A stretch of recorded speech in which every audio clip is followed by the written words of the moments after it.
વહાલા અને પ્રિય વિદ્યાર્થી મિત્રો, ST Patel commerce institute YouTube ચેનલમાં આપ સૌનું હાર્દિક સ્વાગત છે. આજના વિડિયો લેક્ચરની અંદર મિત્રો આપણે સેકન્ડ નંબરનું જે ચેપ્ટર છે ભાગીદારી પેઢીના વાર્ષિક હિસાબો, આ જે બુકલેટ છે એમાં સેકન્ડ નંબરનું ચેપ્ટર છે તે આપણે શરૂ કરીશું, જેમાંથી બોર્ડની એક્ઝામમાં 11 માર્ક્સનો એફ સેક્શનમાં એક ક્વેશ્ચન પૂછાય છે અને તે કમ્પલસરી એટેન્ડ કરવાનો હશે. પરંતુ આનો પહેલો દાખલો શરૂ કરતા પહેલા આજના લેક્ચરમાં હું તમને તેના ખાના પાડતા અને એનું ફોર્મેટ શીખડાવી દઉં. જો કે બોર્ડની એક્ઝામમાં ફોર્મેટ ક્યારે કરતા ક્યારે પૂછવાનું નથી, કારણ કે પેપર સ્ટાઇલમાં જ નથી. તેમ છતાં મેં તમને ફોર્મેટ શીખડાવી દીધું હોય તો તમને ખબર પડે કે કયા પ્રકારની એન્ટ્રી કઈ જગ્યાએ આવી શકે, એટલે દાખલાની ડાયરેક્ટ આપણે શરૂઆત કરી શકીએ. હવે ભાગીદારી પેઢીના વાર્ષિક હિસાબનો દાખલો કુલ 4 પેજમાં આપણે ગણવાનો છે. એટલે ગમે તે જગ્યાએ તમે દાખલો ગણતા હોય તો શક્ય બને ત્યાં સુધી સામે 4 પેજનો જ આગ્રહ રાખજો. એટલે સામે 4 પેજની જો તમારી પ્રેક્ટિસ થઈ હોય તો બોર્ડની એક્ઝામમાં તમને શરત ચૂક થવાની શક્યતા ઘટી જશે અને થોડીક સ્પીડ પણ આવશે. તો કોઈ વિદ્યાર્થી આપણને કે સર અમે બોર્ડની એક્ઝામમાં ગણતા માની લો કે આ રાઈટ હેન્ડ સાઈડના પેજ ઉપર આવ્યા હોય તો પછી સામે 4 પેજ કેવી રીતે રાખવા? એક્ઝામમાં તમે રાઈટ હેન્ડ સાઈડના આ પેજ ઉપર આવ્યા હોય દાખલો ગણતા પહેલા તો એકદમ સિમ્પલ, તમારે લખવાનું 2 + 2 મતલબ 4 અને પછી સરસ મજાની આવી રીતે 2 લાઈન દોરવાની અને અહીંયા લખી નાખવાનું રફ. એટલે એ પેજ આપણું પૂરું થઈ ગયું. અને પછી શરૂઆત તમારે કયા પેજથી કરવાની? લેફ્ટ હેન્ડ સાઈડના પેજથી જ શરૂઆત કરવાની. કમ્પ્લીટ. શક્ય બને ત્યાં સુધી સામેના 4 પેજ રાખવાનો આગ્રહ રાખીશું. પછી તેમ છતાંય તમારું મન ન માનતું હોય તો પછી તમારી ઈચ્છા.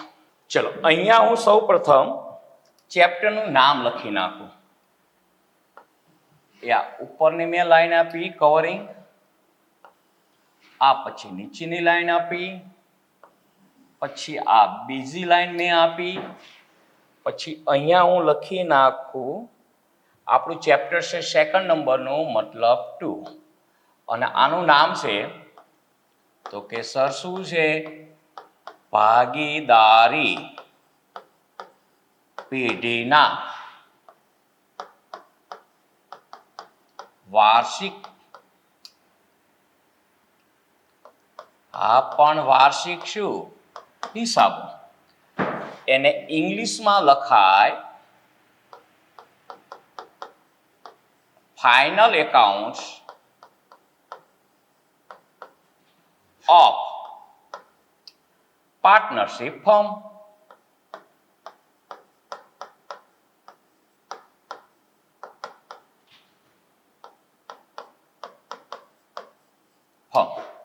અને આનો કેટલા માર્કનો દાખલો પૂછાય છે? 11 માર્કનો. એટલે બાજુમાં લખવું તો લખી નાખો 11th માર્ક્સ. ચલો, હવે સૌ પ્રથમ હું અહીંયા ક્વેશ્ચન નંબર લખી નાખું. જો કે અહીંયા આપણો ક્વેશ્ચન નંબર ફર્સ્ટ નથી, ફોર્મેટ લખવાનું છે તો કઈ વાંધો નહીં, ફોર્મેટ શબ્દ લખી નાખીશું. ક્વેશ્ચન નંબર તો કે સર ફોર્મેટ. ચલો, હવે અહીંયા દાખલો ગણવા માટે ઉપર 2 લાઈન છોડો, આ લેફ્ટ હેન્ડ સાઈડના પેજ ઉપર, અને 2 લાઈનનો બોર્ડર પટ્ટો આપો. મારી ભાષામાં 2 લાઈનનો બોર્ડર પટ્ટો મતલબ આ 2 લાઈનની વચ્ચે 2 લાઈન રાખી હોય તો એને 2 લાઈનનો બોર્ડર પટ્ટો કહેવાય. વચ્ચે 3 લાઈન રાખી હોય તો 3 લાઈનનો બોર્ડર પટ્ટો કહેવાય. અને વચ્ચે જો 4 લાઈન રાખી હોય તો એને 4 લાઈનનો બોર્ડર પટ્ટો કહેવાય. એટલે ઉપર 2 લાઈન છોડી, અહીં નંબર લખવા નહીં પડે ને 1 ને 2, આ 2 લાઈન છોડી અને 2 લાઈનનો બોર્ડર પટ્ટો. સામેનું જે પેજ છે ત્યાં પણ આ 2 લાઈન છોડીને આ 2 લાઈનનો બોર્ડર પટ્ટો આપો. એટલે સામે 2 પેજ થયા. પછી અહીંયા 1 લાઈન છોડીને ઉપર એક લાઈન છોડજો અને થોડી ઘાટી લાઈન કરી નાખો. હવે ઘાટી લાઈન પેન્સિલને વધારે ધક્કા દેવાથી કે થૂકવાળી પેન્સિલ કરવાથી ઘાટી લાઈન નહીં થાય. એટલે ઘાટી લાઈન કરવા માટે તમે શું કરજો, પહેલા એક લાઈન આપજો, પછી લાઇટ સ્કેલ થોડીક નીચે લઈ લેજો અને એની બાજુમાં બીજી લાઈન આપજો, એટલે એ ઘાટી લાઈન થઈ જશે. હો ને પછી અહીંયા સામેના પેજ ઉપર મતલબ ચોથા પેજ ઉપર પણ બે લાઈન છોડીને બે લાઈનનો બોર્ડર પટ્ટો આપી દો. હવે જો અહીંયા જે ત્રીજા નંબરનું પેજ છે ને, આ સામે બે પેજ, પછી આ ત્રીજા નંબરનું પેજ, ત્યાં હું પહેલા થોડુંક દોરી દઉં તમને. એપ્રોક્સિમેટલી ઉપર તમારે 65 થી 70% પેજ રાખવાનું, લાઈન ગણવાની જરૂર નથી. અને પછી આ રીતે બે લાઈનનો બોર્ડર પટ્ટો આપો. તેમ છતાં તમને આમાં સમજણ ન પડતી હોય તો પહેલા હું એ પેજ કમ્પ્લીટ કરી દઉં. જો આ જે નીચેનો ભાગ છે ત્યાં વચ્ચે સેન્ટર લાઈન આપી, પછી અહીંયા જે ભાગીદારોની સંખ્યા હોય એટલા કોલમ. જો કે નવી ટેક્સ્ટમાં બધા દાખલામાં બે ભાગીદારો જ આપેલા છે, એટલે આ બે કોલમ એના, અને પછી અહીંયા એક કોલમ આપણે તારીખનું આપીશું. હવે અહીંયા જરાક હું ઘાટી લાઈન આપી દઉં. એવો કોઈ રૂલ્સ નથી, પણ આપણને ખબર પડે ત્યાંથી બે ભાગ જુદા પડે છે.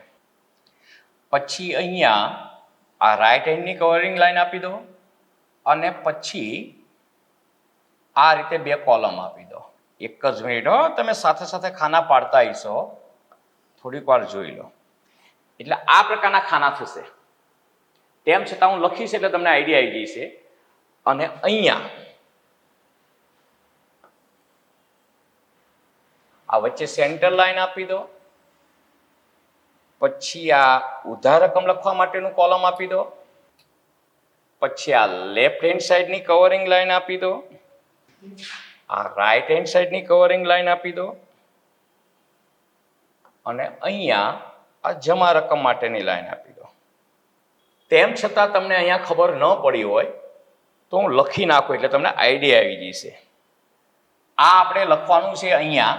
જો આ વચ્ચે સેન્ટર લાઈન છે એટલે સેન્ટરમાં આવે એવી રીતે આપણે અહીંયા લખી નાખો નફા નુકસાન.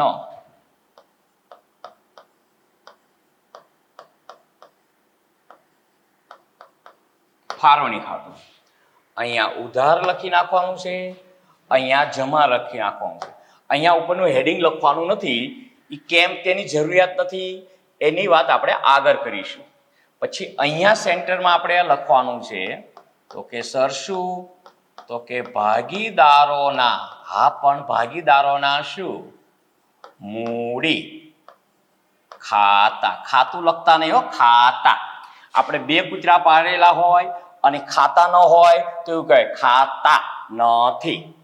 અહીંયા લખવાનું છે ઉધારનો ઉ, પછી તારીખ શબ્દ આમ ડાયરેક્ટ ન સમાય તો આમ ક્રોસ કરીને લખી શકાય, અથવા ઓનલી તારીખનો તા કરીને ડોટ આપશો તો પણ ચાલશે. હા ને, આ તારીખ પછી વિગત, અહીંયા જે ભાગીદારના નામ હોય તે લખાય. અહીંયા ફોર્મેટ છે એટલે નામ નથી, તો આપણે એઝમ્પશન કરી લઈએ કે ભાગીદાર એ અને બી હશે.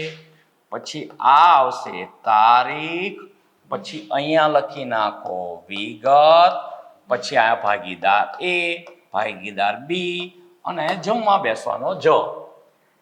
ઓકે, એટલે આ બે પત્રકો એ અલગ છે જે તમારા 11મા ધોરણમાં આવ્યા નહોતા. ઉપર 65 થી 70% પેજમાં નફા નુકસાન ફાળવણી ખાતું બનાવવાનું, અને નીચેની જગ્યામાં ભાગીદારોના મૂડી ખાતા બનાવીશું. પછી આ પેજની વાત કરીએ, ચોથા નંબરના પેજની, એ તો તમારે આખે આખો 100% જ લઈ લેવાનું છે. એ તમારે આખે આખું 100% લઈ લેવાનું છે. આ મેં સેન્ટર લાઈન આપી. જો કે 11મા ધોરણમાં તમે ભણ્યા જ છો એટલે હું તમને કહી દઉં કે આ પાકું સરવૈયું છે. જે 11મા ધોરણમાં ભણતા હતા ને આપણે, એ જ આ પાકા સરવૈયાની મૂડી દેવા સાઈડ છે. આ લેફ્ટ હેન્ડ સાઈડની હું કવરિંગ લાઈન આપી દઉં, આ રાઈટ હેન્ડ સાઈડની કવરિંગ લાઈન આપી દઉં, અને પછી આ મિલકત લેણા બાજુની રકમ લખીશું. 5 થી 6 આંકડાની આવશે. એટલે એ પત્ર કમ્પ્લીટ થઈ ગયું. પછી અહીંયા આવતા રહો. આ અહીંયા આપણે બનાવવાનું છે વેપાર ખાતું 11મા ધોરણની જેમ, અને અહીંયા બનાવવાનું છે આપણે નફા નુકસાન ખાતું. જો કે વેપાર ખાતું આપણે 60 થી 70% પેજનું બનાવીશું, પણ આ ફોર્મેટ છે એટલે થોડુંક મોટું બનાવી નાખવું છે. નીચે ખાલી 2 લાઈન બાકી રાખો, એટલે જેથી કરીને આપણને ખબર પડે કે આપણું આ વેપાર ખાતું છે. પછી દાખલા ગણતી વખતે આટલું બધું પેજ આપણે અહીંયા નહીં લઈએ, 65 થી 70% પેજ જેટલું લઈશું. અહીંયા રાઈટ હેન્ડ સાઈડની કવરિંગ લાઈન આપી દો, 2 લાઈન બાકી રાખી છે, અને અહીંયા લખીશું આપણે જમા રકમો. પછી આ નફા નુકસાન ખાતું છે જે રાઈટ હેન્ડ સાઈડનું, એ તો આખે આખું લઈ લો. આ નફા નુકસાન ખાતું એ એન્ટાયર પેજ લઈ લો, છેક સુધી. એ પ્રેક્ટિકલ દાખલામાં પણ આપણે આખું પેજ જ લઈ લઈશું હો ને. એ આ રકમો. ચલો, એટલે પહેલા આપણે સ્કેલ પેન્સિલનું કામ કમ્પ્લીટ કરી નાખીશું, પછી જ હેડિંગ લખવાની શરૂઆત કરીશું. એક પત્રક બનાવ્યું, પછી ઉપર હેડિંગ લખ્યું, પછી બીજું પત્રક બનાવ્યું, ઉપર હેડિંગ લખ્યું. એવો ટાઈમ પાસ કરવાનો નથી. સ્કેલ પેન્સિલનું કામ એક સાથે જ કમ્પ્લીટ થઈ જવું પડે. પછી સ્કેલ અને પેન્સિલ તમારે સાઈડમાં મૂકી દેવાની છે, અને બાકીનું બધું જ લખાણ કમ્પલસરી તમારે પેનથી જ લખવાનું છે. ચલો, સામે સામે 4 પેજ થઈ ગયા, 2 પેજ અહીંયા સામ સામે 11મા ધોરણની જેમ જ વેપાર ખાતું અને નફા નુકસાન ખાતું બનાવીશું. પછી આ 2 પત્રક 11મા ધોરણમાં નહોતા આવતા, એ 2 વધારાના. નફા નુકસાન ફાળવણી ખાતું ઉપર આપણે પેજ રાખીશું 60% થી 65% જેટલું, અને બાકીનું પેજ નીચે જવા દઈશું. અને આ આપણું બન્યું 11મા ધોરણની જેમ જ પાકું સરળ. હવે લખાણ કેવી રીતે લખવાનું, હેડિંગ કેવી રીતે લખવાના, એની વાત કરી દઈએ. તો સૌ પ્રથમ અહીંયાની વાત કરીએ તો અહીંયા આપણે ઉપર 2 લાઈન રાખેલી છે. અહીંયા આપણે ઉપર કેટલી લાઈન રાખેલી છે? 2 લાઈન. એમાં ઉપરની લાઈનમાં આપણે હેડિંગ લખવાનું હોય. તો જો અહીંયા ભાગીદારી પેઢીનું નામ આપ્યું હોય તો ભાગીદારી પેઢીનું નામ લખવાનું, સ્ટોર્સનું નામ લખવાનું. અને જો ભાગીદારી પેઢીનું નામ ન આપેલ હોય તો પછી ત્યાં આપણે જે ભાગીદાર હોય એ ભાગીદારના નામ લખીને ની પેઢીનું એવો શબ્દ યુઝ કરીશું. અહીંયા ફોર્મેટ છે, કોઈ દાખલો નથી, એટલે હું ખાલી જગ્યા રાખું છું. એટલે dash dash dash dash dash નું. અહીંયા તારીખ આપણને કહી નથી, કારણ કે ફોર્મેટ છે. દાખલામાં આપણે જે તારીખ આપી એ લખીશું. તારીખ ડેશ ડેશ ડેશ ના રોજ પૂરા થતા વર્ષનું. અને પછી શું કરવાનું? કોમા. કોમા દેખાય છે ને? લો જો દેખાડું તમને. એ આ કોમા ફરજિયાત ત્યાં કોમા આપવાનો. અને પછી તમારે આ સેન્ટર લાઈન છે, એટલે સેન્ટરમાં આવી રીતે 2 શબ્દ લખવાના છે. કોઈ કે સર કયા? તો કે વેપાર અને ખાતું. એટલે હું શબ્દ લખું અહીંયા એ વેપાર અને પછી ખાતું ઉપર ડોટ. પછી અહીંયા તો એકદમ સિમ્પલ, ઊભા થવાનો ઉ લખવાનો, પછી અહીંયા વિગત લખવાનું. અહીંયા રકમ શબ્દ લખવાની જરૂર નથી, ખાલી રૂપિયાનો સિમ્બોલ લખી નાખીશું. પછી અહીંયા વિગત, પછી અહીંયા રૂપિયાનો સિમ્બોલ, અને અહીંયા પછી જમવા બેસવાનું. પૂરું. પછી જ્યારે આપણે દાખલા ગણીશું ત્યારે આટલું પેજ નહીં લઈએ, 60 થી 65% પેજ જ લખીશું. વધારેની કોઈ પણ નોંધ લખવાની થાય, ગણતરી કરવાની જરૂર થાય તો એને નીચે કરીશું. આ સામેના પેજની વાત કરીએ તો સેમ ટુ સેમ જ હેડિંગ લખવાનું છે. ખાલી ફરક એટલો, આ વેપાર ખાતું શબ્દ લખો એની જગ્યાએ શું શબ્દ લખી નાખવાનો છે? નફા નુકસાન ખાતું. તો લખી નાખો dash dash dash dash dash નું તારીખ ડેશ ડેશ ડેશ ના રોજ. હા પણ રોજ શું? પૂરા.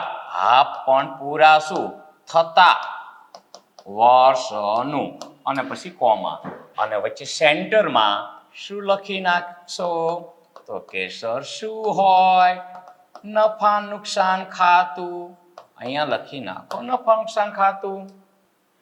પછી અહીંયા ઊભા થવાનું, અહીંયા જમવા બેસવાનું, અહીંયા સિમ્બોલ રૂપીઝનો, અહીંયા વિગત લખી નાખો, અહીંયા રૂપીઝનો સિમ્બોલ અને અહીંયા લખી નાખો વિગત. લો થઈ ગયું બીજા નંબરનું પત્રક. લેફ્ટ હેન્ડ સાઈડમાં વેપાર ખાતું, રાઈટ હેન્ડ સાઈડમાં નફાંશા ખાતું. શક્ય બને ત્યાં સુધી આ બંને પત્રકો સામે સામે રાખવાનો જ આગ્રહ રાખીશું. ચલો અહીંયા તો આપણે લખી નાખ્યું છે નફાંશા ફાળવણી ખાતું. અહીંયા આપણે હેડિંગ લખ્યું નથી, એ આગળ આપણે વાત કરીશું. કારણ કે નફાંશા ફાળવણી ખાતું એ નફાંશા ખાતાનો જ ભાગ છે, એટલે હેડિંગ લખવાની જરૂર નથી. પણ કોઈ વિદ્યાર્થીને ચિંતા રહેતી હોય, વજન ઓછું થઈ જતું હોય ચિંતાને કારણે, તો પછી એક લાઈન વધારે છોડીને હેડિંગ લખી નાખજો. કારણ કે વજન ઘટે એ કોઈ સંજોગે આપણને પોસાય તેમ નથી. આ મૂડી ખાતાનું હેડિંગ લખી નાખ્યું. હવે અહીંયા સામાન્ય હેડિંગ બદલાય છે. ત્યાં ઉપર આપણે શું લખતા હતા?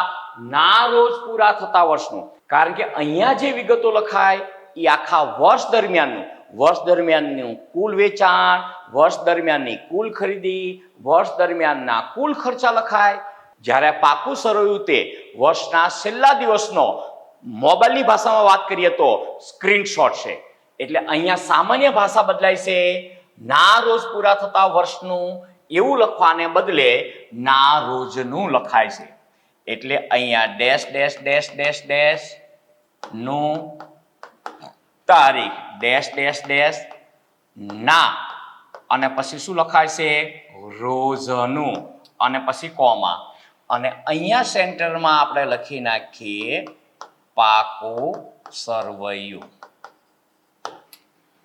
હવે અહીંયા જે બાજુ હોય છે, આ લેફ્ટ હેન્ડ સાઈડની બાજુ છે, ડાબી બાજુ છે, એને ઉધાર કે જમા ન કહેવાય. એને આપણે કઈ બાજુ કહીશું? તો કે મૂડી વચ્ચે હરો ડેશ કરજો, બહુ લાંબો ડેશ ન કરતા. અને દેવા, નોટ પ્રભુ દેવા, ઓનલી દેવા. બીજા અર્થમાં કહીએ તો મૂડી દેવા. પછી આને થોડુંક મેઇન બતાવવાની ઈચ્છા હોય તો ઉપર રકમ શબ્દ લખો અને નીચે સિમ્બોલ આપી દો. પછી અહીંયા મિલકત, પછી હરો ડેશ, લેણા. કેવી બોલાય? લેણા. અને પછી અહીંયા લખી નાખો રકમ અને નીચે સિમ્બોલ. લો સહેલું તો છે. એટલે આ આપણું પેન્સિલનું અને ખાનાનું કામ પૂરું થયું કહેવાય. સ્કેલ પેન્સિલનું અને ખાનાનું કામ પૂરું થયું કહેવાય. ખાલી તમે સ્કેલ પેન્સિલનું કામ કરો, આ હેડિંગ લખવાનું બાકી હોય તો એને ખાના કમ્પ્લીટ થયા કહેવાય નહીં. એને તો ફક્ત લીટાનું કામ પૂરું થયું કહેવાય. ખાના કમ્પ્લીટ ક્યારે થયા કહેવાય? સ્કેલ પેન્સિલનું વર્ક પૂરું થઈ જાય અને તમે હેડિંગ લખી નાખો એટલે આપણું ખાનાનું કામ કમ્પ્લીટ થઈ ગયું કહેવાય. હવે જો આ વેપાર ખાતામાં, નફાંશા ખાતામાં અને પાકા સરવૈયામાં કઈ વિગત આવે છે એ 11મા ધોરણમાં તમે ભણ્યા જશો. મને એ પણ ખબર છે કે 90% સ્ટુડન્ટ એવા છે કે 11મા ધોરણમાં વાર્ષિક હિસાબનું ટોપિક સરસ રીતે ભણ્યા છે નહીં, પરંતુ જે છે તે એ હકીકત છે, એ આપણે સ્વીકારી લેવી પડે. ચલો હવે વાત કરીએ અહીંયા વેપાર ખાતામાં કઈ વિગતો આવે. તો વેપાર ખાતામાં તો થોડીક જ વિગતો આવે છે, એ તો તરત તમને ખબર પડી જશે. પહેલા વેપાર ખાતાની ઉધાર બાજુ વાત કરીએ તો લખાય શરૂઆતનો સ્ટોક. આને શોર્ટમાં ઘણી વખત શું લખે છે? શરૂનો સ્ટોક પણ લખતા હોય છે. એટલે શરૂઆતનો સ્ટોક અથવા તો શરૂનો સ્ટોક. આનું બીજું પણ એક નામ છે. કયું નામ છે? તો આપણા ઘરે કોઈ ડબ્બો હોય, ડબ્બો, અને ડબ્બાનું ઉપર ઢક્કણ હોય, એ ફિટ થઈ ગયું હોય અને તમારા મમ્મી તમારા પપ્પાને કહે કે આ શું નથી થતું, શું નથી થતું કે આવે છે કોઈને યાદ? ઉઘડતું નથી એવું કે. શું કે? ઉઘડતું નથી એવું કે. એટલે આનું એક બીજું નામ પણ યુઝ થાય છે, તો કે સાહેબ શું? ઉઘડતો સ્ટોક. એટલે ઉઘડતો સ્ટોક કે એનો મતલબ પણ શું થાય? શરૂઆતનો સ્ટોક અથવા તો શરૂનો સ્ટોક. કમ્પ્લીટ. પછી અહીંયા બીજી કઈ વિગત લખાય છે? તો કે સર એ તો ખબર જ છે, ખરીદી. અને ખરીદી આપણે કયા કોલમમાં લખીશું? અહીંયા ઇનર કોલમમાં. એ તો ખબર છે ને, આને આપણે ઇનર કોલમ કહીશું અને આને આપણે આઉટર કોલમ કહીશું. પછી ખરીદીમાંથી શું બાદ થાય? તો કે ખરીદ પરત બાદ થાય. ખાલી પરત શબ્દ લખો તો પણ ચાલશે, ખરીદ પરત શબ્દ લખશો તો ચાલશે. માલ પરત શબ્દ લખશો તો પણ ચાલશે. તમને ખબર જ હશે કે માલ પરત ઉધાર મતલબ ખરીદ પરત અને માલ પરત જમા મતલબ વેચાણ પરત. તેમ છતાં યાદ ન હોય તો હવે યાદ કરી નાખજો હો ને. એટલે અહીંયા હું શબ્દ લખું છું માલ પરત ઉધાર અને એ રકમ માઇનસ થાય છે. માઇનસ રકમ બ્રેકેટમાં આપણે દર્શાવીશું કારણ કે એની ફેશન ચાલે છે. અત્યારે નવી ટેક્સ્ટ બુક હવે આવશે ત્યારે પણ એ બ્રેકેટ થઈ જશે હો ને. પછી જે રકમ આવે એમાંથી કોઈ પણ અન્ય રીતે ગયેલ માલની જાવક વેચાણ કરીએ તો માલ જાય, ખરીદેલો માલ પાછો મોકલાઈએ તો માલ જાય. એ બે સિવાય અન્ય કોઈ પણ ત્રીજી રીતે જો ધંધામાંથી માલ જાય એને આપણે એકાઉન્ટની ભાષામાં અન્ય રીતે ગયેલ માલ કહીએ છીએ. તો અહીંયા એ અન્ય રીતે ગયેલ માલની જાવક લખશું. એ પણ માઇનસ છે એટલે આ બ્રેકેટ આપી દઉં અને જે પણ આનું પરિણામ આવે એ આપણે ક્યાં લઈ જઈશું તો કે સર આઉટર કોલમમાં. અન્ય તે ગયેલ માલના ઉદાહરણ આપણને ખબર જ છે. ધર્માદામાં માલ આપીએ, જાહેરાતમાં માલ આપીએ, આગથી માલ બળી જાય, અકસ્માતથી માલ નાશ પામે, કોઈ ભાગીદાર મતલબ ધંધાના માલિકો પોતાના અંગત વપરાશ માટે એમની વાઈફે માલ મંગાવ્યો હોય, ભાગીદારની કરિયાણાની દુકાન હોય અને ઘરે માટે જે કરિયાણું લઈ જાય તો એને અંગત વપરાશ માટે લઈ ગયેલ માલ કહેવાય. એવી કોઈ પણ જાવક હોય એને અન્ય રીતે ગયેલ માલ આપણે કહીએ છીએ. એ અહીંયાથી વાત કરીશું. પછી જમા બાજુની વાત કરીએ તો અહીંયા સૌથી ઉપર હંમેશા આપણે શું લખીશું તો વેચાણ. કયા કોલમમાં? ઇનર કોલમમાં. પછી શું એમાંથી બાદ થાય તો કે સાહેબ વેચાણ પરત મતલબ માલ પરત જમા બાદ થાય. એ રકમ અહીંયા ઇનર કોલમમાંથી બાદ કરીશું અને જે પરિણામ આવે એ આપણે ક્યાં લઈ જઈશું તો કે સર આઉટર કોલમમાં. બીજે ક્યાં હોય? હવે જો જમા બાજુ બીજી કઈ રકમ આવે તો ભંગારનું વેચાણ. પણ કયા ભંગારનું વેચાણ? માલના ભંગારનું વેચાણ હોય તો જ વેપાર ખાતે લખાય. અન્ય ભંગારનું વેચાણ હોય, પરચુરમ ભંગારનું વેચાણ હોય તો નફા નુકસાન ખાતે શબ્દ લખાય. બીજા અર્થમાં કહીએ તો માલ શબ્દ યુઝ કર્યો હોય, માલના ભંગારનું વેચાણ તો જ આપણે વેપાર ખાતે લખીશું. હવે જે વિદ્યાર્થીના પપ્પાનો ધંધો લેથ મશીનનો હશે એમને ખબર જ હશે તમારા પપ્પા વારંવાર શબ્દ યુઝ કરતા હશે, ઘરે પણ વાતચીતમાં બોલતા હશે લોચરાનું વેચાણ. શેનું વેચાણ? લોચરાનું વેચાણ. કે આજે તો લોચરું વેચ્યું. હા, એ લોચરાનું વેચાણ હોય એ અહીંયા વેપાર ખાતામાં જમા બાજુ લખાય. પણ અહીંયા તો ભણવાની ભાષામાં વાત કરીએ તો ફરજિયાત શબ્દ કયો હોય છે? માલ. એટલે માલના ભંગારનું એટલે કે સ્ક્રેપ નું વેચાણ. આપણે દિવાળી ઉપર ઓફિસ સાફ કરીએ, દુકાન સાફ કરીએ કે ઘર સાફ કરીએ ત્યારે જે ભંગાર નીકળે એ અહીંયા લખાય નહીં. એને માલનો ભંગાર કહેવાય નહીં. એ જે ભંગાર છે, પસ્તીનું વેચાણ છે એ નફા નુકસાન ખાતે જશે. એટલે અહીંયા ક્યારે લખાય છે? માલના ભંગારનું વેચાણ હોય તો જ. માલ શબ્દ હોવો કમ્પલસરી છે.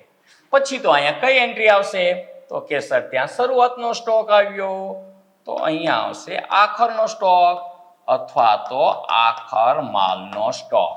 કઈ નામ ન પાડ્યું હોય શેનો સ્ટોક છે તો હંમેશા કયો સમજવાનો હોય તો કે સર માલનો. થઈ ગયું? આટલું તો એકદમ ઈઝી છે. અહીંયા ઉધાર બાજુ પહેલી લાઈન હંમેશા શેની રાખવાની? શરૂઆતનો સ્ટોક અથવા શરૂનો સ્ટોક. એનું બીજું નામ કયું છે? ઉઘડતો સ્ટોક. પછી ખરીદી માઇનસ ખરીદ પરત. પછી જે બાદબાકી થાય એ અન્ય રીતે ગયેલ માલનું ખાતું. જો કે નવી ટેક્સ્ટ બુક પ્રમાણે અન્ય રીતે ગયેલ માલનું ખાતું કાચા સરયામાં તમને આપેલું હોય જ નહીં. કારણ કે આપણી નવી પદ્ધતિ પ્રમાણે ધંધામાંથી અન્ય રીતે માલની જાવક થઈ હોય તો આપણે શું લખીએ છીએ? તે ખરીદ ખાતે જમા. ફોર એક્ઝામ્પલ, જાહેરાતમાં આપણે માલ આપ્યો હોય તો 11મું ધોરણ યાદ કરો. આમ નોંધ વખતે આપણે શું લખીએ છીએ? જાહેરાત ખર્ચ ખાતે ઉધાર તે ખરીદીમાંથી બાદ થાય મતલબ તે ખરીદ ખાતે જમા. એનો મતલબ શું થયો? અન્ય રીતે ગયેલ માલનું ખાતું હવે ઉદ્ભવે જ નહીં. પરંતુ અહીં ટેક્સ્ટબુકમાં શું થાય છે, જૂની ટેક્સ્ટબુકના બેઠે બેઠે દાખલા લઈ લીધા હોય છે, એટલે ઘણી વખત કાચા સળિયામાં જમા બાજુ અન્ય રીતે ગયેલ માલનું ખાતું આપેલું હોય છે, અથવા તો સાહેબોને હજુ એટલી ખબર જ નથી પડતી કે હવે અન્ય રીતે ગયેલ માલનું ખાતું નવી પદ્ધતિ પ્રમાણે ઊભું જ ન થાય. તેમ છતાંય તમને કાચા સળિયામાં અન્ય રીતે ગયેલ માલનું ખાતું આપ્યું હોય તો તમારે સમજી લેવાનું કે પેપર સેટરને બિચારાને ભૂલ થાય છે, પેપર સેટરને એવી ખબર નથી પડતી, અથવા તો પેપર સેટરે જૂની પદ્ધતિનો બેઠે બેઠો દાખલો ઉઠાઈ લીધો છે, તો પેપર સેટરને આપણે માફ કરીશું અને અન્ય રીતે ગયેલ માલનું ખાતું જો કાચા સળિયામાં આપ્યું હોય તો અહીંયાથી બાદ કરી નાખીશું. હા, હવાલામાં આપણને કહ્યું હોય કે ધર્માદાન ₹1000 માલ આપેલ છે, જેનું નામું લખવાનું રહી ગયું છે, તો બરાબર છે, તો આપણે 2 એન્ટ્રી કરીશું. ધર્માદામાં ₹1000 માલ આપ્યો હોય અને એનું નામું લખવાનું રહી ગયું છે, તો આમનોન બોલો. આમનોન શું થાય? ધર્માદા ખાતે ઉધાર, એ આપણે ખર્ચનું ખાતું હોય નફા ખાતે લખીશું, અને ખરીદ ખાતે જમા, મતલબ ખરીદીમાંથી બાદ થશે, એને આપણે અહીંયાથી બાદ કરીશું. પણ કાચા સળિયામાં નવી સિસ્ટમ પ્રમાણે અન્ય રીતે ગયેલ માલનું ખાતું હોવું જ ન જોઈએ, સિવાય કે પેપર સેટરને ખબર ન પડતી હોય તો, અથવા તો પેપર સેટરને ભૂલથી લખાઈ ગયું હોય એવું આપણે માનીશું, પણ પેપર સેટરને આપણે માફ કરી દઈશું અને વધારે ત્યાં માથાકૂટમાં પડીશું નહીં અને અહીંયા સિંગલ એન્ટ્રી કરી નાખીશું. ચલો પછી આ જમા સાઈડની વાત કરીએ તો વેચાણ માઇનસ વેચાણ પરત, પછી માલના ભંગારનું વેચાણ, ખાલી ભંગારનું વેચાણ કીધું તો એન્ટ્રી ક્યાં જશે? નફા નુકસાન ખાતે, અને આખર માલનો સ્ટોક. હવે અહીંયા વેપાર ખાતાની ઉધાર બાજુ કઈ એન્ટ્રી આવે? તો આપણે વેપારી પાસેથી માલ ખરીદીએ અને આપણી દુકાનમાં કે ગોડાઉનમાં માલ પહોંચે ત્યાં સુધીના જે લાગતા વળગતા સંબંધિત ખર્ચા હોય એ વેપાર ખાતાની ઉધાર બાજુ લખાય. તો કે સાહેબ કયા ખર્ચા? 11મા ધોરણમાં આપણે શીખાતા તે જ. એના સિવાયના ખર્ચા કયા આવે? તો જો કે આગળ આપણે ડિસ્કસ કરીશું. પેઢી 2 પ્રકારની હોય, ભાગીદારી પેઢી પાસે 2 પ્રકારની હોય, એક વેપારી પેઢી અને બીજી ઉત્પાદક પેઢી. વેપારી પેઢી એટલે એવી પેઢી કે જે તૈયાર જ માલ ખરીદતી હોય, પોતાનો નફો ચડાવતી હોય અને પછી માલ વેચતી હોય, કોઈ વસ્તુનું જાતે ઉત્પાદન ન કરતી હોય, એને કારખાનું ન હોય, ફેક્ટરી ન હોય, તો તેને વેપારી પેઢી કહેવાય. અને જો ભાગીદારી પેઢી એવી હોય કે બજારમાંથી કાચો માલ ખરીદતી હોય, રો મટીરિયલ ખરીદતી હોય, પછી પોતાના કારખાનામાં એને તૈયાર કરતી હોય, ટૂંકમાં તૈયાર માલમાં રૂપાંતર કરતી હોય અને પછી પોતાના શોરૂમ ઉપર લઈ જઈને માલનું વેચાણ કરતી હોય કે કારખાનામાંથી ડાયરેક્ટ વેચાણ કરતી હોય, તેને ઉત્પાદક પેઢી કહેવાય. તો જો ઉત્પાદક પેઢી હોય તો જે ખર્ચા માલના ઉત્પાદન પાછળ થયા હોય, કારખાનામાં જે ખર્ચા થયા હોય, એ બધા જ ખર્ચા પણ અહીંયા વેપાર ખાતાની ઉધાર બાજુ લખાય. એ તો તરત તમને ખબર પડી જશે. અને તેમ છતાં જ્યારે ઉત્પાદક પેઢીનો દાખલો આવશે ત્યારે આપણે એના વિશે ડિસ્કસ કરીશું. ચલો અહીંયા તો પહેલા આપણે વાત કરીએ તો વેપારી પાસેથી આપણે માલ ખરીદીએ અને આપણી દુકાનમાં માલ પહોંચે ત્યાં સુધીના લાગતા વળગતા ખર્ચા વેપાર ખાતાની ઉધાર બાજુ લખાય.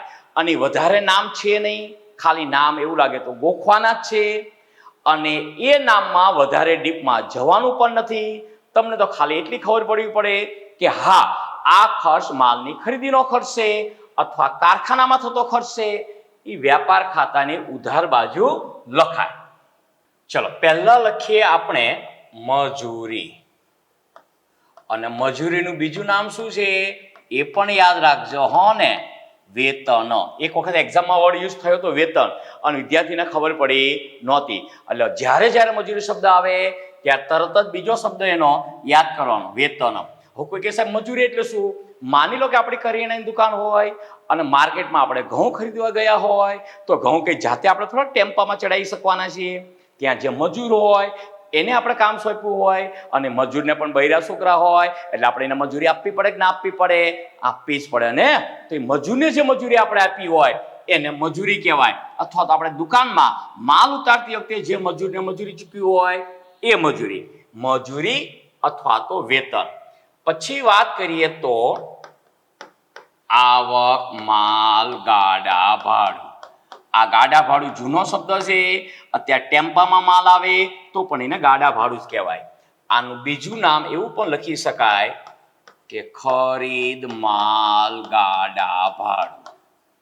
પછી ઘણી વખત તમને ફક્ત ગાડા ભાડું શબ્દ વાપર્યો હોય તો પણ એ આવક માલનું સમજીને તમારે અહીંયા વેપાર ખાતે જ લખવાનું. મજૂરી, આવક માલ, ગાડા ભાડું. પછી વાત કરીએ તો દરમાયો અથવા તો બીજો એનો શબ્દ યુઝ થાય છે એની સાથે ખરાજત. તો કોઈ કે સાહેબ દરમાયો એટલે શું? દરમાયો એટલે એક પ્રકારની મજૂરી જેવું જ થાય, પણ ઘણી વખત શું કરે છે, વેપારીએ એમના મજૂરને જે મજૂરી આપી હોય ને એ મજૂરીનો ખર્ચ આપણી પાસેથી વસૂલ કરે. એટલે આપણા બિલની અંદર દરમાયાના અલગ કરીને એડ કરે, અથવા તો એમને જે કંઈ માલની ઘટ થઈ હોય એ ઘટનું નુકસાન આપણી પાસેથી વસૂલ કરે. એની માટે પણ દરમાયો અથવા ખરાજતનો ખર્ચ આપણા બિલની અંદર એડ કરે, એને દરમાયો અથવા ખરાજત કહેવાય. તેમ છતાં આમાં કોઈ ડીપમાં જવાની જરૂર નથી, ખાલી ખરીદીનો જ ખર્ચ છે એવું યાદ રાખજો. પણ સામાન્ય નોલેજ તરીકે આપણને ખબર હોવી જોઈએ કે મજૂરી અથવા તો ઘટનું નુકસાન વેપારી જે આપણા બિલમાં એડ કરે એની માટે શબ્દ યુઝ થાય. પછી આવે મહાજન લાભો.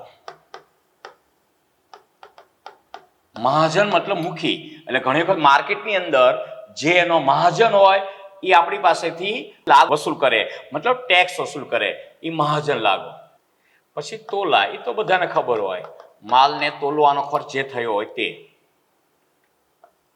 પછી ડેમરેજ. ડેમરેજ એટલે આપણે ટ્રાન્સપોર્ટમાં માલ મંગાવ્યો હોય અને અમુક સમય સુધી આપણે એને છોડાવવા ન જઈએ તો ટ્રાન્સપોર્ટ વાળાએ આપણો માલ સાચવી રાખવો પડે. ઘણી વખત અમુક વેપારી તો શું કરે છે, 15-15, 20-20 દિવસ સુધી લેવા ન જાય તો ટ્રાન્સપોર્ટેશન વાળા આપણી પાસેથી વધારાનો જે ચાર્જ વસૂલ કરે એને ડેમરેજ કહેવાય. ટૂંકમાં સમયસર આપણે માલ ન છોડાવ્યો હોય અને એનો જે ચાર્જ આપણે આપવો પડે એને ડેમરેજ કહેવાય. અહીંયા તો આપણે ખરીદીનો ખર્ચ છે. પછી ડોક ચાર્જ. આ બંદર ઉપરનો ચાર્જ છે, વિદેશથી આપણે માલ ઇમ્પોર્ટ કર્યો હોય તો જે આપણે આપ્યો હોય તે. પછી કસ્ટમ ડ્યુટી, સરકારને જે ડ્યુટી આપણે કસ્ટમ પેડ કરી હોય તે. પછી ગોદી ચાર્જ. એ ગોદી ચાર્જ શું છે એના વિશે ક્યારેક આપણે ડીપમાં વાત કરીશું. અત્યારે ખાલી એવું કહીએ આપણે કે બંદર ઉપરનો ખર્ચ છે. પછી ક્લિયરિંગ ચાર્જ એટલે કે માલ છોડાવવાનો ખર્ચ. પછી રેલવેમાં માલ મંગાવ્યો હોય તો રેલવે નૂર, એની માટે ઘણી વખત નૂર શબ્દ પણ યુઝ કરે છે, તો પણ અહીંયા જ લખવાનું. પછી જો ઉત્પાદક પેઢી હોય તો ઉત્પાદક મજૂરી, રોયલ્ટી એ પણ ઉત્પાદનનો ખર્ચ છે. પછી કારખાનાના ખર્ચા,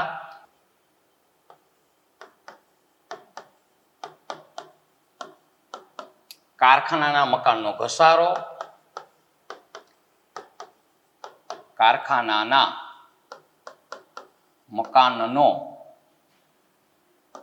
ઘસારો અને પ્લાન્ટ અને યંત્રનો ઘસારો જો ઉત્પાદક પેઢી હોય તો, નહીતર પછી ત્યાં નથી લખવું, ચાલશે.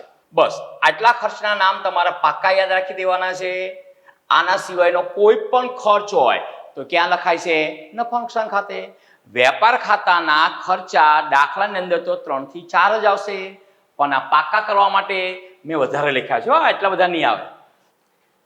ત્યાર પછી આપણે સરવાળા કરીશું અને બાકી શોધીશું. માની લો કે જમા બાજુનો સરવાળો વધારે થતો હોય તો પહેલા જમા બાજુનો સરવાળો લખશું, એ સરવાળો પછી અહીંયા લાવીશું અને અહીંયા બાકી શોધીશું, અને આ બાકીને જમા બાકી કહેવાય. અને એક લખીશું આપણે કાચો નફો, આને કહીશું કાચો નફો, અને બ્રેકેટમાં ક્વેશ્ચન માર્ક. ક્વેશ્ચન માર્કનો મતલબ ખૂટતી રકમ થાય. ઇંગ્લિશમાં એને બેલેન્સિંગ ફિગર કહેવાય, ગુજરાતીમાં ખૂટતી રકમ થાય. અને જો ઉધાર બાજુનો સરવાળો વધારે થતો તો પહેલા ઉધાર બાજુનો સરવાળો લખશું, એ જમા બાજુ લાવશું, અને અહીંયા જે તફાવત આવે એને આપણે કહીશું કાચી ખોટ. આને શું કહીશું? કાચી ખોટ. અને આ ક્વેશ્ચન માર્ક મતલબ બાકી સુધી છે. પછી આ કાચો નફો હોય તો આ નફા નુકસાન ખાતામાં જમા બાજુ ટ્રાન્સફર થશે, મતલબ ફેરબદલ થશે. એટલે અહીંયા કાચો નફો અહીંયા લાવવાનો. અને જો કાચી ખોટ હોય, આ બંને વસ્તુ પોસિબલ નથી હો ને, બેમાંથી એક એન્ટ્રી હશે. કાચી ખોટ હોય તો અહીંયા ઉધાર બાજુ ટ્રાન્સફર કરી હશે. એટલે જ્યારે પણ આપણે નફા નુકસાન ખાતામાં દાખલો ગણતી વખતે એન્ટ્રી શરૂ કરીએ ત્યારે હંમેશા બંને બાજુ એક એક લાઈન ખાલી રાખીને જ લખવાનો આગ્રહ રાખીશું. હવે નફા નુકસાન ખાતાની ઉધાર બાજુ કયા ખર્ચા આવે? તો એના એટલા બધા ખર્ચના નામ છે, નુકસાનના નામ છે કે યાદ રાખવા શક્ય નથી અને યાદ રાખવાની જરૂર પણ નથી. તમારે તો કયા ખર્ચના નામ યાદ રાખવાના? વેપાર ખાતાના ખર્ચના નામ પાકા ગોખી નાખવાના. આના સિવાયનો કોઈ પણ ખર્ચ હોય જે ખર્ચ વેપાર ખાતાનો નથી એ ખર્ચ પછી ક્યાં લખી નાખવાનો? નફા નુકસાન ખાતે. એટલે નફા નુકસાન ખાતાના ખર્ચના નામ યાદ રાખવાની જરૂર નથી. તેમ છતાંય હું થોડાક અહીંયા સેમ્પલ પૂરતા નામ લખું છું. હા ને, તો કે પગાર હોય, મજૂરી હોય તો ક્યાં આવે? વેપાર ખાતે. પગાર હોય તો નફા નુકસાન ખાતે પગાર હોય. પછી કર્મચારીને આપેલ બોનસ હોય એ અહીંયા લખાય. પછી સ્ટેશનરી ખર્ચ એ અહીંયા લખાય. પછી મુસાફરી ખર્ચ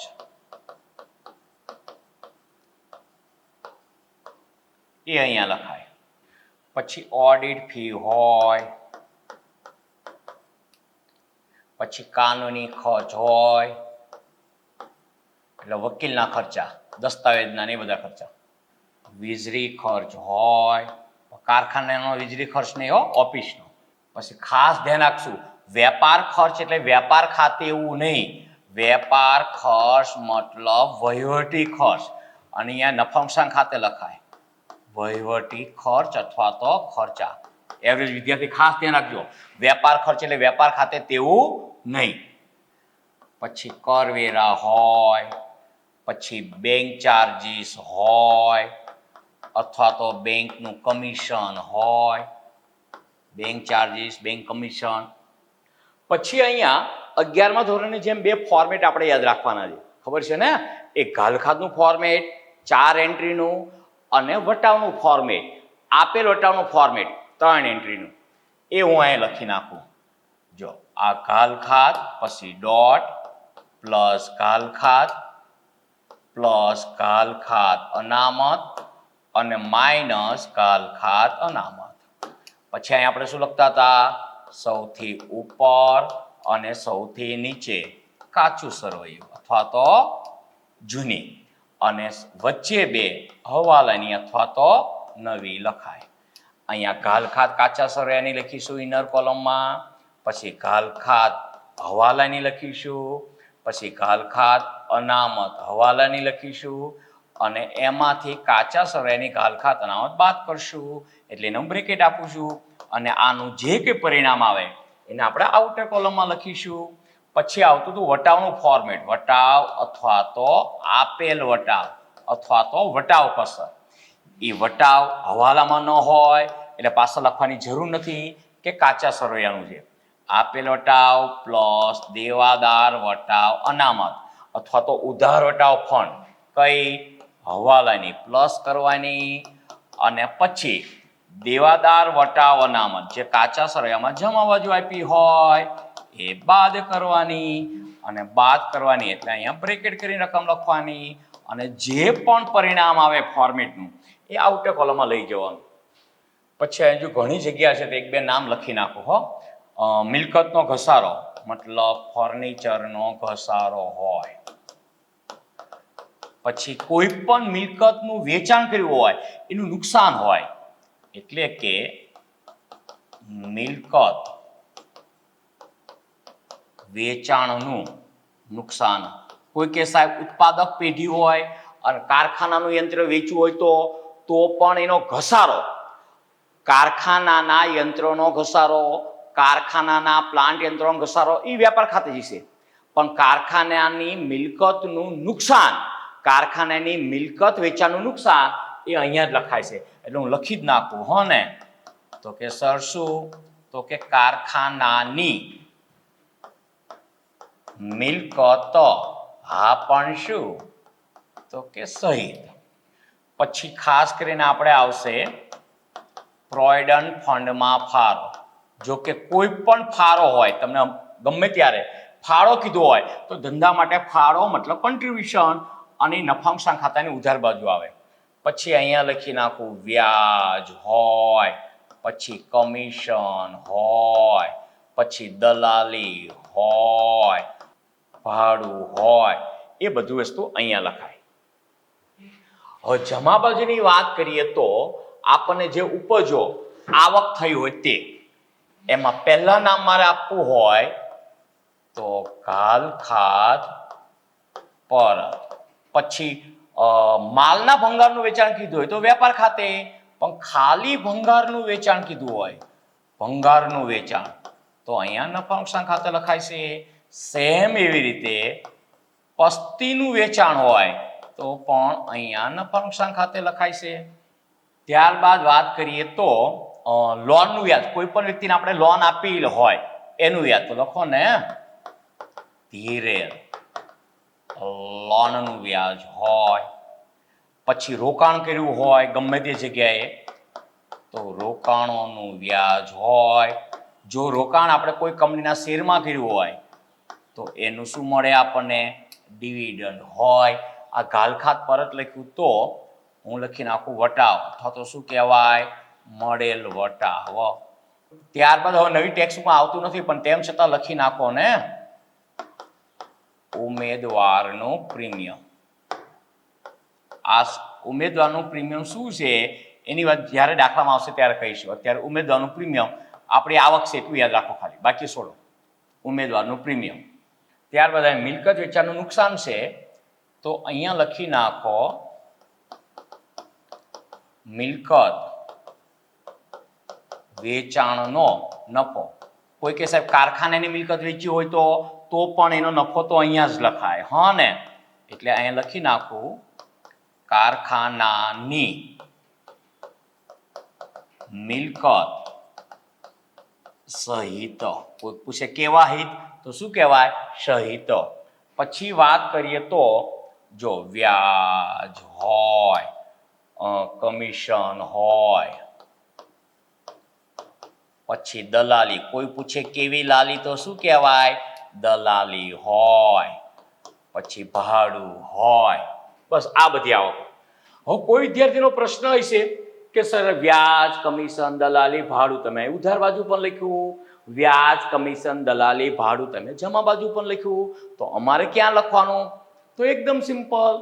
આ એવી વસ્તુ છે કે જે ખર્ચ પણ હોઈ શકે, જે આવક પણ હોઈ શકે, પણ તમારે વધારે મગજ ચલાવવાનું નથી. કાચા સરેયામાં જો તમને ઉધાર બાજુ આપેલ હોય તો ખર્ચ હશે, ઉધાર બાજુ લખવાનું. ચૂકવેલ વ્યાજ હશે, ચૂકવેલ કમિશન હશે, ચૂકવેલ દલાલી હશે, ચૂકવેલ ભાડું હશે. અને જો કાચા સરેયામાં તમને જમા બાજુ આપેલ હોય તો તમારે જમા બાજુ લખવાનું. તો મળેલ વ્યાજ હશે, મળેલ કમિશન હશે, મળેલ દલાલી હશે કે મળેલ ભાડું હશે.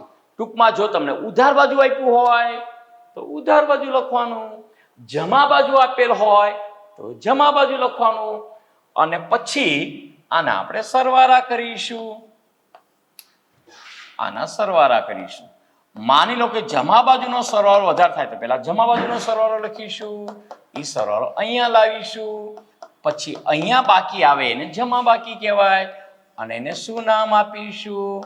તો કે સર ચોખ્ખો નફો, અને બ્રેકેટમાં ક્વેશ્ચન માર્ક.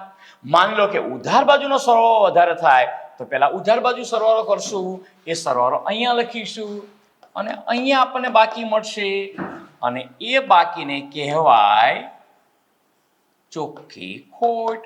અને આ બાકી શોધી છે એટલે ક્વેશ્ચન માર્ક.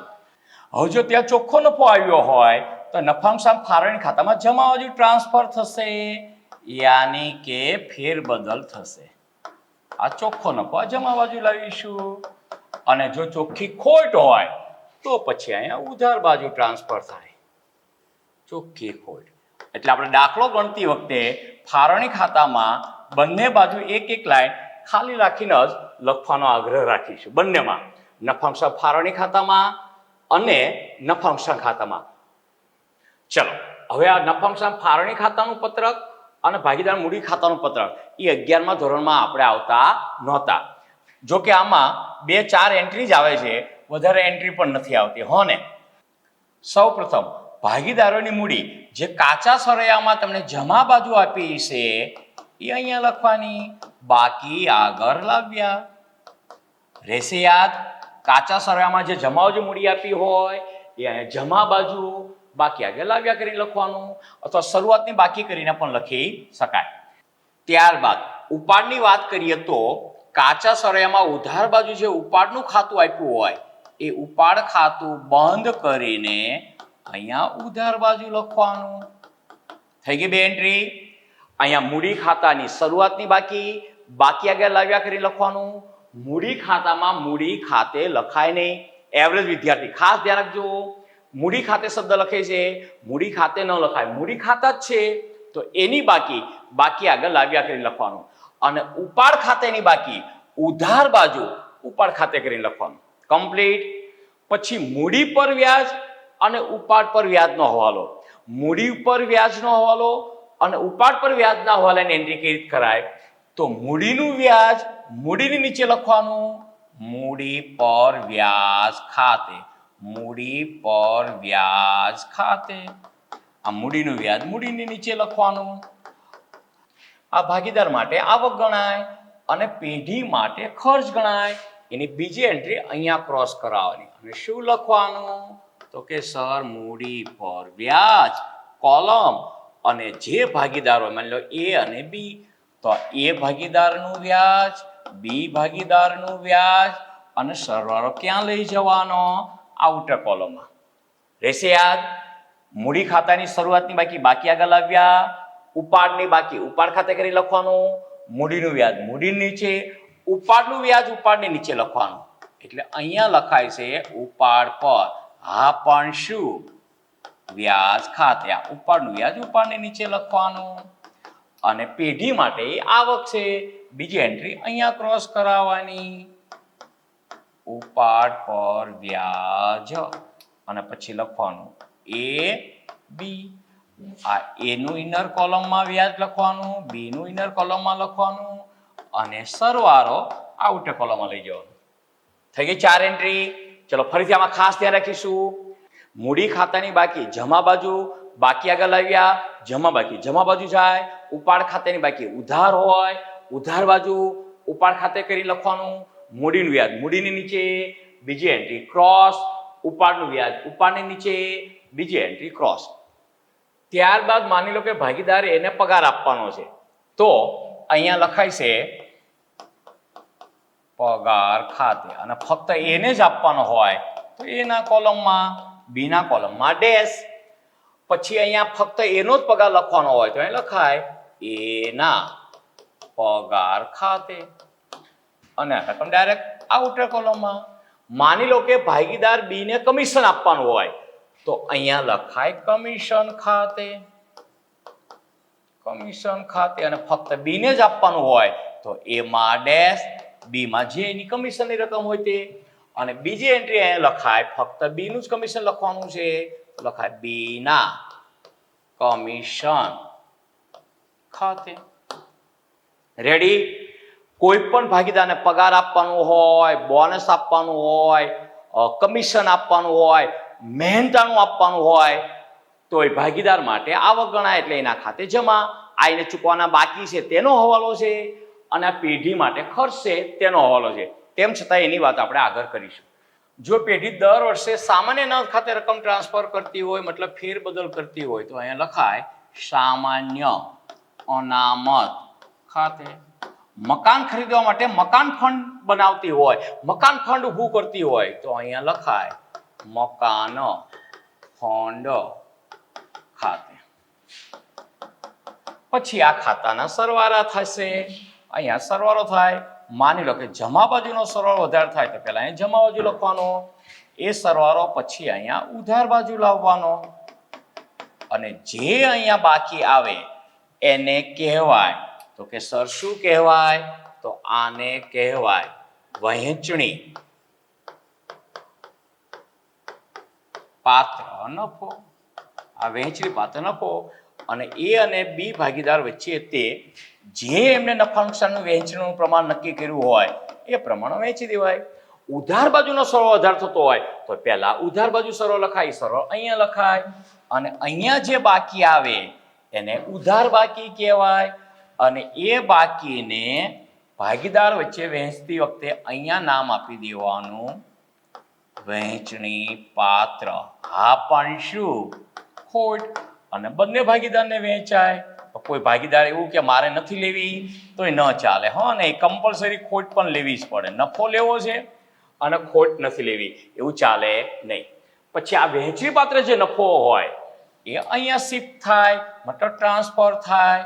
અને અહીંયા લખાય વહેંચણી પાત્ર નફો. અહીંયા એ નો નફો અને પછી અહીંયા બી નો નફો. જો વહેંચણી પાત્ર ખોટ આવી હોય તો તે અહીંયા ટ્રાન્સફર થાય અને અહીંયા લખાય વહેંચણી પાત્ર ખોટ. અને અહીંયા એના ભાગની ખોટ અને બીના ભાગની ખોટ. પછી મૂડી ખાતામાં તો ભાગીદારોની મૂડી હોય એટલે જમા બાજુનો સરવાળો વધારે થાય. અહીંયા બંને કોલમનો જમા બાજુનો સરવાળો લખવાનો. એ સરવાળો અહીંયા લાવવાનો, મતલબ અહીંયા લખવાનો. આ એનો સરવાળો, બીનો સરવાળો અને અહીંયા પછી બાકી શોધવાની. અને એ જે બાકી હોય અહીંયા જો તમે બાકી આગળ લાવ્યા લખ્યું હોય તો અહીં બાકી આગળ લઈ ગયા લખાય. અહીંયા જો તમે શરૂઆતની બાકી લખ્યું હોય તો અહીંયા આખરની બાકી લખાય. હા ને, એટલે અહીંયા હું લખી નાખું બાકી આગળ લઈ અને ગયા. રેડી? એ બાકી અહીંયા પાકા સરવાળામાં ટ્રાન્સફર કરવાની અને અહીંયા લખાય ભાગીદારોના હા પણ શું? મૂડી ખાતા અથવા મૂડી ખાતાની બાકી.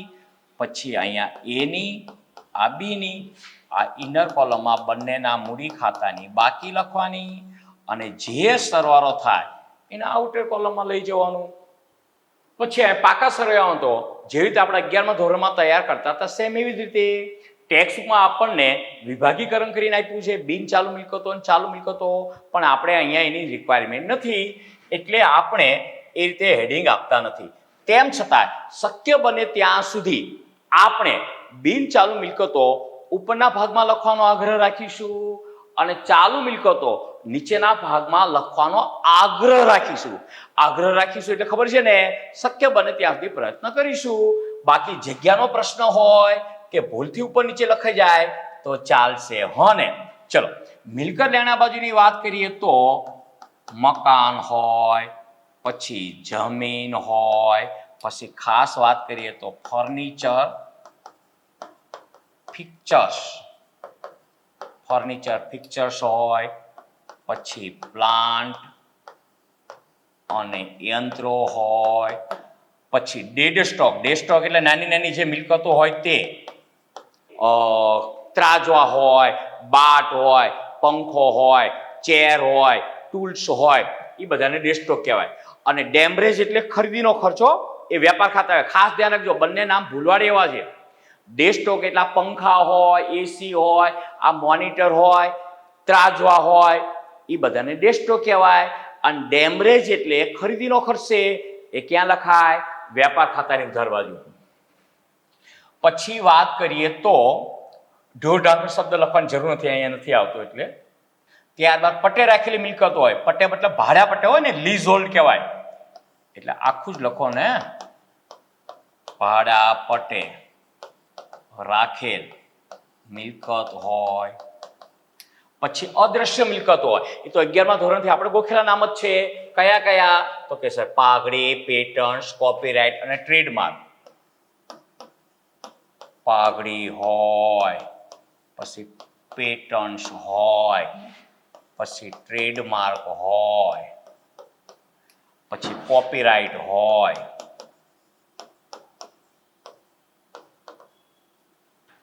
પછી લેટેસ્ટ નામની વાત કરીએ તો કોમ્પ્યુટર સોફ્ટવેર,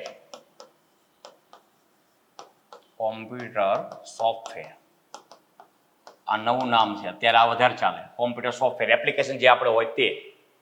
ત્યારબાદ કોઈ પણ રોકાણ હોય, રોકાણ શહેરમાં હોય તોય ભલે અને ગામડામાં હોય તોય ભલે, શહેરમાં રોકાણ.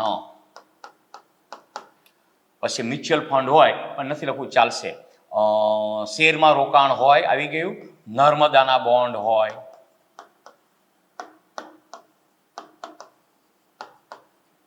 પછી સરકારી જામીનગીરી હોય,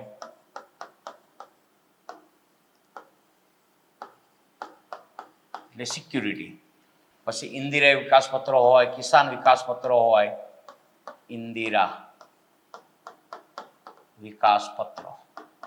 કોઈ પણ ઇન્વેસ્ટમેન્ટ હોય અહીંયા લખાય. ચલો ત્યારબાદ વાત કરીએ તો કોઈ પણ વ્યક્તિને આપેલ લોન હોય, યાની કે ધીરે લોન હોય. પછી ચાલુ મિલકતોમાં વાત કરીએ તો રોકડ શિલ્લક હોય, પછી બેંક શિલ્લક હોય, પછી લેણી હુંડી, પછી કોઈ પણ સ્ટોક હોય, આખર માલનો સ્ટોક, આખર માલનો સ્ટોક, પછી સ્ટેશનરીનો સ્ટોક,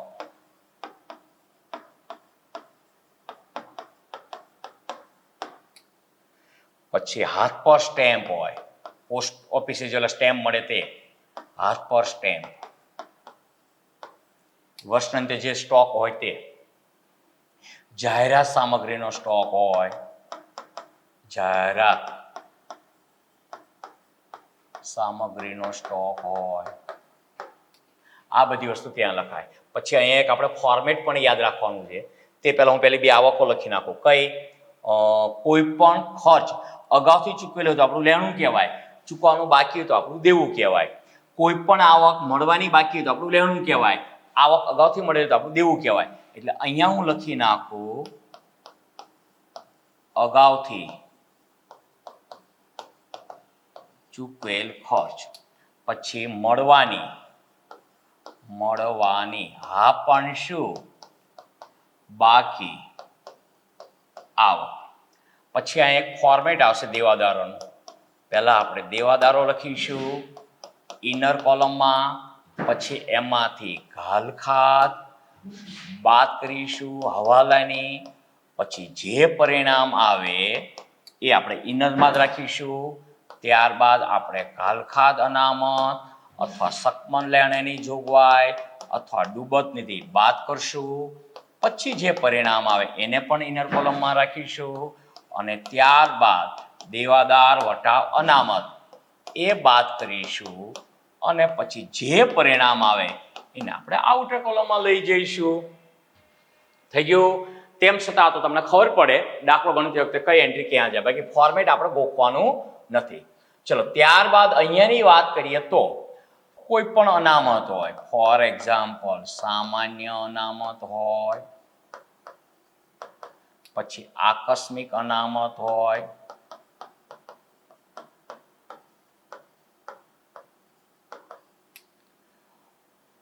પછી ઘણી બધી અનામત, પણ અહીંયા બધા નામ નથી લખવા.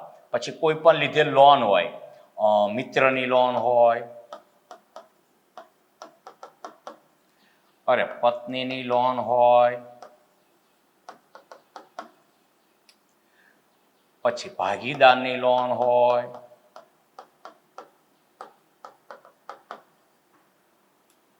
પછી બેંક લોન હોય, સરકારને કોઈ પણ લોન હોય, આ બેંક લોન હોય, એ લોન અહીંયા લખીશું. પછી દેવામાં વાત કરીએ તો બેંક ઓવરડ્રાફ્ટ હોય, બેંક સિલક ત્યાં, બેંક ઓવરડ્રાફ્ટ અહીંયા, બેંક ઓવરડ્રાફ્ટ હોય, પછી દેવી હુંડી હોય, પછી લેણદારો હોય, પછી કોઈ પણ ખર્ચા ચૂકવવાના બાકી હોય, મતલબ કે ચૂકવવાના હા પણ શું? બાકી ખર્ચા હોય. આવક હોય તો અગાઉથી મળેલ હોય, અગાઉથી મળેલ આવક. કોઈ પણ આવક આપણને અગાઉથી મળી ગઈ હોય, આવક અથવા આવક, તો એ આપણી માટે દેવું કહેવાય. ત્યારબાદ કર્મચારીના પગારમાંથી કાપેલી રકમ, મતલબ શું કહેવાય? તો કે પ્રોવિડન્ટ ફંડ હોય, પછીના રોકાણ હોય તો સામે લખાય અને એનું વ્યાજ મળ્યું તો અહીંયા લખાય. મતલબ કે પ્રોવિડન્ટ ફંડના રોકાણોનું વ્યાજ હોય એ અહીંયા લખીશું અને પછી જે સરવાળો થાય એ આઉટર કોલમમાં જાય અને પછી આપણે આ પાકા સરવાળાનો બંને બાજુનો સરવાળો કરીશું. એ બંને બાજુનો સરવાળો જો સરખો થાય તો હું બોલું ખાસ ધ્યાન રાખજો, ગાણિતિક દ્રષ્ટિએ સૈદ્ધાંતિક દ્રષ્ટિએ દાખલો ખોટો પણ હોય પણ બંને બાજુનો સરવાળો સરખો થાય તો ગાણિતિક દ્રષ્ટિએ દાખલો આપણો સાચો છે તેવું કહેવાય. કશો વાંધો નહીં. તેમ છતાંય આપણે ફોર્મેટ ગોખવાની જરૂર નથી. મેં તમને સ્ટડી મટીરિયલ્સમાં આપ્યું છે, એની ઉપર ઉગતી નજર ફેરી લેજો. તમે જો બહુ જ કાચા વિદ્યાર્થી હોય તો પછી તમારે ફોર્મેટ પાકું કરવું પડશે. મતલબ કઈ એન્ટ્રી ક્યાં જાય એ તમારે પાકું કરવું પડશે. પણ દાખલાની અંદર એવો લગભગ પ્રશ્ન ઉદ્ભવતો નથી, તો સાથે સાથે તમે એન્ટ્રી કરશો એટલે થઈ જશે. આ તો ફોર્મેટ શા માટે કરાવરાયું કે દાખલો ગણતા પહેલા આપણને ખબર પડે કે કઈ એન્ટ્રી ક્યાં લખાય. તેમ છતાં કઈ વાંધો નહીં, નેક્સ્ટ લેક્ચરથી આપણે દાખલા ગણવાની શરૂઆત કરીશું. ત્યાં સુધી સર્વ વિદ્યાર્થી મિત્રોને મારા જય શ્રી કૃષ્ણ.